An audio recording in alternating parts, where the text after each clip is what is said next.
Assalamu alaikum students. I am your teacher Mahwish Mushtaq. I am Urdu teacher. How are you students? Hope you are all doing good. Students, मैं आप लोगों की उर्दू की teacher हूँ, ठीक है। अच्छा, आज हम लोग उर्दू का लेसन पढ़ेंगे। देखें, ये कंदील की बुक है, उर्दू की तीसरी किताब। आइए हम लोग अपने लेसन की तरफ आते हैं। स्टूडेंट्स, हम लोग लेसन नंबर 2 से स्टार्ट करेंगे, ठीक है।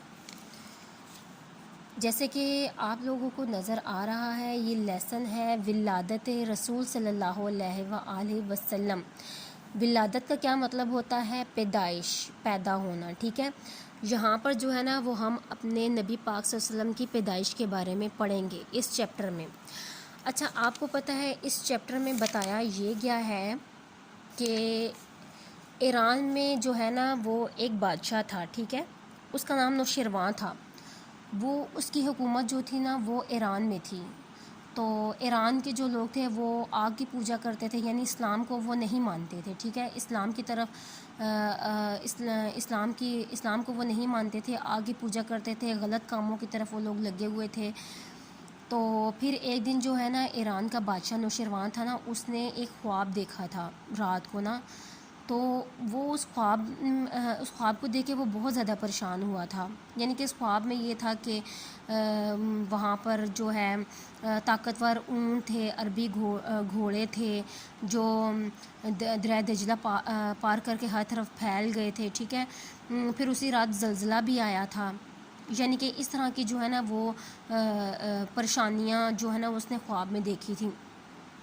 तो वो बादशाह बहुत ज़्यादा परेशान हो गया था। उसने ना फिर एक जो है ना, शाही नजूमी को बुलाया था। नजूमी वो होते हैं यानी कि जो सितारों का इल्म रखने वाले होते हैं, यानी कि वो आने वाले मुस्तकबिल की बात बताने वाले होते हैं कि आपके आने वाली ज़िंदगी में क्या होगा, अच्छा होगा, बुरा होगा या क्या होगा। उसने अरब से ना एक नजूमी को बुलाया था। उसने उसको अपने ख्वाब की ताबीर सुनाई थी, लेकिन जो है ना, नजूमी ने उसको ख्वाब की ताबीर तो बताई थी, लेकिन जो नौशरवां था ना, जो बादशाह था, नौशरवां एक बादशाह का नाम है जो मैंने आपको बताया हुआ है, वो नौशरवां को उसके जवाब से तसल्ली नहीं हुई थी, ठीक है। उसको उसकी बात पे यकीन नहीं आया था। फिर उसने एक अरब मसीही बादशाह को एक पैगाम भिजवाया, ठीक है। मसीही होता है जो कोई क्रिश्चियन होता है, ईसाई होता है, ठीक है। उस बादशाह के नाम ना उसने एक आलिम नजूमी को बुलाया। आलिम जो होता है, जो सबसे ज़्यादा इल्म रखने वाला होता है, ठीक है।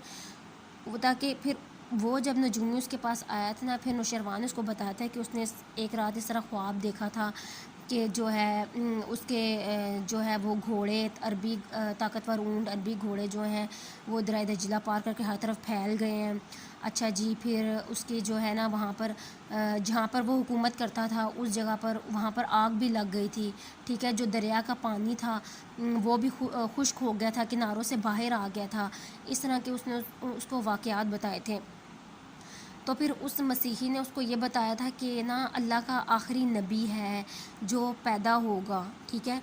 और वो ईरान पर जो है ना, वो अपनी हुकूमत करेगा।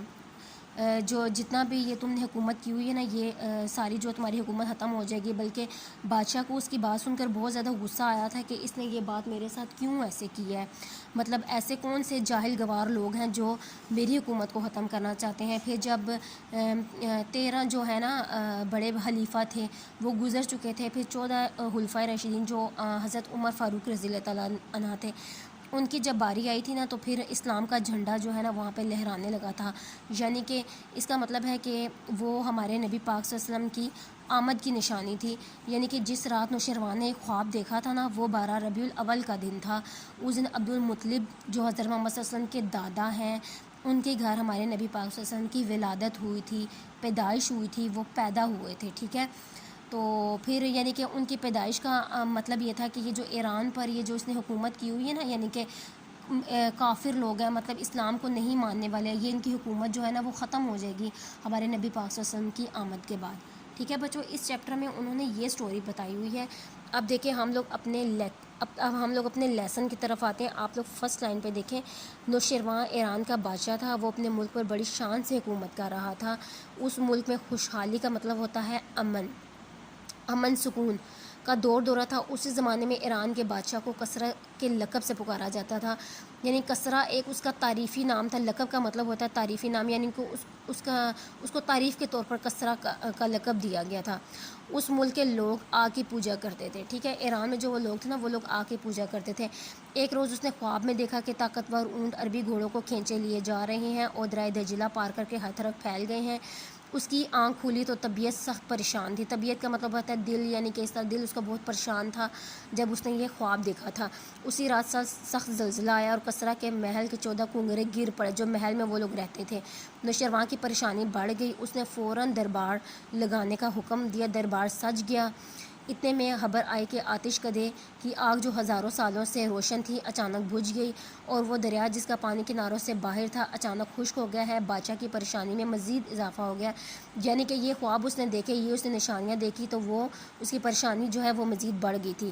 اس نے شاہی نجومی کو بلایا اور اس نے اپنا خواب سنایا. نجومی وہ ہوتے ہیں جو ستاروں کا علم رکھنے والے ہوتے ہیں، جو آئندہ آنے والے حالات کے بارے میں آگاہ کرنے والے ہوتے ہیں کہ آپ کے حالات کیسے ہوں گے، کیا ہوگا، اچھا ہوگا یا برا ہوگا. وہ بولا لگتا ہے عرب میں کوئی عظیم الشان یعنی کہ بڑی شان والا واقعہ رونما ہوا ہے. نوشیروان کی اس جواب سے تسلی نہ ہوئی. اس نے عرب کے مسیحی بادشاہ کے نام پیغام بھیجا. مسیحی بادشاہ ہوتا ہے عیسائی. ٹھیک ہے، اس نے اس کے نام پیغام بھیجا کہ وہ اپنے ماہر کے عالم اور نجومی اس کے پاس بھیجے. پھر مسیحی بادشاہ نے فوراً ہی ایک ماہر مسیحی نجومی کو اس کے پاس بھیج دیا. جب وہ نجومی اس کے پاس آیا، نوشیروان کے پوچھنے سے ہی پہلے ہی مسیحی نجومی نے بتایا کہ اللہ کا آخری نبی پیدا ہو گیا ہے. جلد ہی ایران کا ملک اس کے قبضے میں آئے گا اور نوشیروان کے 14 جانشینوں، یعنی کہ جانشین ہوتے ہیں جگہ لینے والے، ٹھیک ہے، کے بعد اس موجودہ سلطنت کا خاتمہ ہو جائے گا. نوشیروان کو اس کی بات پر یقین آیا. اس نے سوچا عرب کے گنوار اور جاہل لوگ اتنی طاقت بھلا کیسے حاصل کر سکتے ہیں کہ ایران جیسے طاقتور ملک پر قبضہ کر سکے. نوشیروان بالکل غصے میں ہو گیا تھا جب اس نے سنا تھا کہ کوئی ایسے لوگ بھی پیدا ہوں گے جو اس کی جگہ اس کی حکومت لے لیں گے اس طرح. لیکن دنیا نے بہت جلد دیکھ لیا کہ نوشیروان کے بعد اس خاندان کے 14 بادشاہ گزرے اور پھر حضرت عمر فاروق کے دور میں اس ملک پر اسلام کا جھنڈا لہرانے لگا. ٹھیک ہے، 14 بادشاہ جب گزر گئے تھے پھر حضرت عمر فاروق کے دور میں اسلام جو ہے نا وہ پھیل گیا تھا. جس دن نوشیروان نے خواب دیکھا تھا وہ 12 ربیع الاول کا وہی دن تھا جب مکہ میں عبد المطلب کے بیٹے عبداللہ کے گھر ایک بچہ پیدا ہوا تھا جس کا نام محمد صلی اللہ علیہ وسلم رکھا گیا. آپ سب کو اللہ تعالیٰ نے اپنا آخری نبی بنا کر دنیا کی ہدایت کے لیے بھیجا. اللہ تعالیٰ نے دنیا کی ہدایت کے لیے نبی پاک صلی اللہ علیہ وسلم کو بھیجا تھا. مسلمان 12 ربیع الاول کا دن بہت جوش و خروش سے مناتے ہیں. ٹھیک ہے، جوش و خروش، خوشی، شوق سے مناتے ہیں. لیکن اس دن خوشیاں مناتے ہوئے ہمیں اللہ اور اس کے رسول کے ساتھ یہ عہد بھی کرنا چاہیے کہ ہم اسلام کی تعلیمات پر سچے دل سے عمل کریں گے. ٹھیک ہے، جب ہم لوگ یہ خوشیاں مناتے ہیں تو ہمیں چاہیے کہ ہم جو اسلام کی جتنی بھی تعلیمات ہیں جو ہمارے نبی پاک صلی اللہ علیہ وسلم نے ہمیں بتائی ہیں اللہ تعالیٰ کے حکم سے، ہم اس پر انشاءاللہ ضرور عمل کریں گے. اچھا بچوں، آپ لوگوں کا ہوم ورک آج کا یہ ہے کہ جتنا بھی میں نے آپ کو لیکچر سمجھایا ہے یہ آپ لوگوں نے اس کو سمجھنا ہے اور اس پورے چیپٹر کی ریڈنگ جو ہے وہ آپ لوگوں نے یاد بھی کرنی ہے. اور آپ لوگوں کا اس کے بعد نیکسٹ جو کام ہے وہ الفاظ معنی ہے جو آپ لوگوں نے کلاس ورک کی کاپی پہ مجھے آج کر کے اپنا ہوم ورک ری سینڈ جو ہے وہ کرنا ہے. ٹھیک ہے.